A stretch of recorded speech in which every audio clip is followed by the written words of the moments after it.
Saudi अरब अमुस्लिम हो जाता भी है। तो मुसलमान मुस्लिम कंट्री যে যারা আছে এরা হলো মুনাফিক কাফের भी होता भी है। এরা মুসলমান নেই।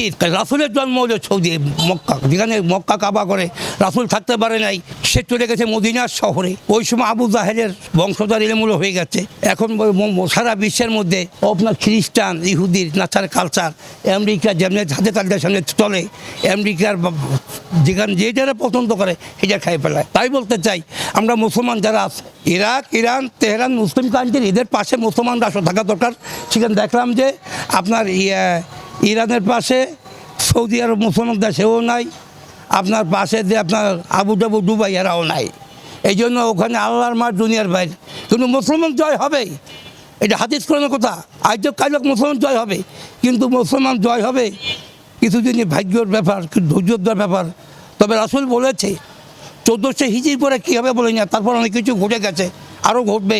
যারা অমুসলিম মুনাফিক কাফের ইহুদি এরা, যেমন আমেরিকা, ওই যে ইসরায়েল একসঙ্গে হইয়া মুসলমানের ইরানের পরে ঘাঁটি করছে। মুসলমানের যে প্রেসিডেন্ট ছিল আয়াতুল্লাহ খামেনি, তাকে হত্যা করা হয়েছে ষড়যন্ত্রমূলক। এটা আমি মুসলমানের সন্তান হিসেবে আমি তীব্র নিন্দা প্রতিবাদ জানাই।